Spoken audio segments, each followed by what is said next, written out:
kaisla, another day, another mini vlog na naman po ang ating gagawin for today's video. Ngayon nga po ay magluluto kami ng bagungon or balilit kung tawagin dito sa isla. And as usual nga po is lalahukan ulit natin ito ng papaya dahil ang luto natin is kinataan with papaya ulit. Diyan nga ay hiniwa-hiwa ko ng mga papaya na ating ilalahok mamaya sa ginataang bagungon or balilit. Yun po palang mga bagungon or balilit kanina ay kinuha nila Mr. sa ilog kasama ang kanyang pinsan at kaibigan. After ko nga pala mahiwa ang lahat ng papaya mga kaisla ay nagbalit na rin ako dyan ng luya at hiniwa-hiwa ito ng pahaba. And then sinimulan ko na nga rin balatan ang sibuyas at hiniwa-hiwa ko na rin ito. Kasunod nga ay ang bawang, pinisa ko muna ito para aking i-slice mamaya. Dito naman mga kaisla ay pinainit ko muna ang kawali na may mantika tsaka ako iniligay ang bawang, ang sibuyas at maging ang luya.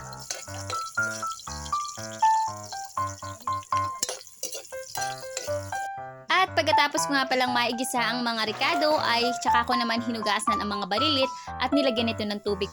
Nang mag-golden brown na nga ang mga ricado at tsaka ko naman iniligay ang mga bagungon at balilit na aking hinugasan kanina. Dapat nga talaga mga kaisla na sa pagluluto nito ay naigisa mo rin ang bagungon para naman maghalo din ang lasa nito sa mga ricado.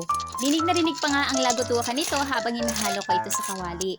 And then after ko nga igisa ang mga bagungon ay tsaka ko naman inutusan si Mr. na alisin ang gata sa kinayod niyang nyug kanina. Muli ko nga palang hinalo-halo ang mga balilit and take note mga kaisla na kapag nagluluto ng ganito ay dapat na siguraduhin nating luto din ang laman nito.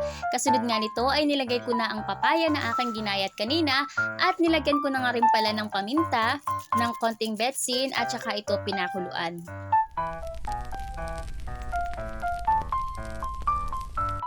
Makalipas nga ng ilang minutong pagpapakulo mga kaisla ay tsaka ko naman hinalo-halo muli ang aking niluluto at tinignan ko na rin kung luto na rin ba ang papaya at tsaka bagungon. At kasunod nga nito ay nilagay ko na rin ang gata upang maluto na rin ito.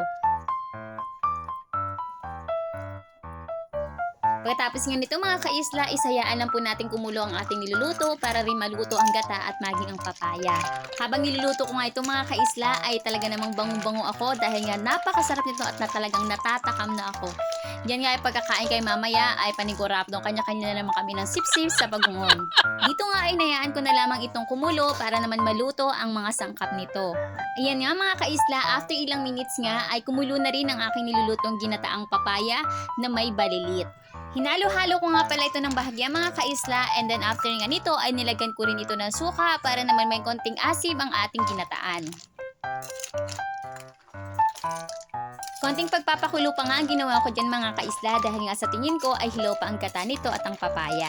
Pero makalipas naman ng ilang minuto mga kaisla, ayan na nga, luto na ang ating ginataang balilit with papaya. Kain na po tayo mga kaisla!